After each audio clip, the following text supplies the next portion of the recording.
Hello! Onam കഴിഞ്ഞ് ഒരാഴ്ചയായി. എന്നിട്ടും ഓണം സെലിബ്രേഷന്റെ കഥ ഇവിടെ തീർന്നിട്ടില്ല ട്ടോ.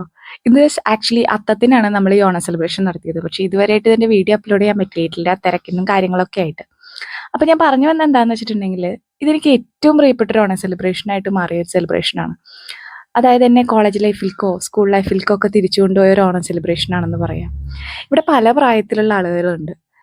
18 വയസ്സ് മുതല് 40 വയസ്സ് വരെ പ്രായമായവരുണ്ട്. പക്ഷേ എന്ത് രസായിരുന്നു എന്നറിയോ? എല്ലാവരും അവരുടെ പ്രായത്തിലേക്ക് തിരിച്ചു വന്ന പോലെയാണ് എനിക്ക് തോന്നിയത്. നമ്മള് കുറേ കളികളൊക്കെ പ്ലാൻ ചെയ്തിട്ടുണ്ടായിരുന്നു. പക്ഷേ എല്ലാ കളികളൊന്നും കളിക്കാൻ പറ്റിയിട്ടില്ല. മെയിനായിട്ട് ഞങ്ങൾക്ക് മിസ് ചെയ്തൊരു കളി എന്ന് പറഞ്ഞാൽ തിരുവാതിര കളിയാണ്.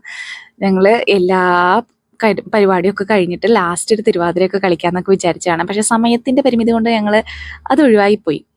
എന്തായാലും സദ്യയും എല്ലാ കാര്യങ്ങളും നമ്മൾ ഒരുമിച്ചാണ് ചെയ്തത് ട്ടോ. അതുകൊണ്ട് ഒത്തിരി കറികളുണ്ടായിരുന്നു. അതൊക്കെ ഭയങ്കര രസായിരുന്നു ട്ടോ. അതേപോലെ നമ്മള് ഈ ഗെയിം കളിക്കുന്നതൊക്കെ എന്ത് രസായിരുന്നു. എല്ലാവരും ഒരുമിച്ച് നമ്മുടെ ടീച്ചറടക്കം എല്ലാത്തിലും പാർട്ടിസിപ്പേറ്റ് ചെയ്തു. ഭയങ്കര കുറേ ചിരിച്ച ഒരു ഓണം സെലിബ്രേഷൻ എന്ന് പറയാം. ഇതിന് ഇൻസ്പയർഡ് ആയിട്ടാണ് ഞാൻ എൻ്റെ വീട്ടില് കസിൻസ് എല്ലാവരും ചേർന്നിട്ട് ഒരു ഓണം സെലിബ്രേഷൻസ് വെച്ചത്. അതിലും ഇങ്ങനെ കുറേ പേരുണ്ടായിരുന്നില്ല. പക്ഷെ കുഴപ്പമില്ല. അതും നല്ല രസമുണ്ടായിരുന്നു. എന്തായാലും ഇതൊരു നല്ല ഓർമ്മയായിട്ട് നമ്മുടെ ചാനലിൽ ഇങ്ങനെ കിടന്നോട്ടെ. നല്ല രസമല്ലേ കാണാനായി. അപ്പം നമ്മുടെ ഈ കൊച്ചു വീഡിയോ ഇഷ്ടപ്പെട്ടെങ്കിൽ എല്ലാവരും ലൈക്ക് ചെയ്യുക, ഷെയർ ചെയ്യുക, സബ്സ്ക്രൈബ് ചെയ്യുക ട്ടോ.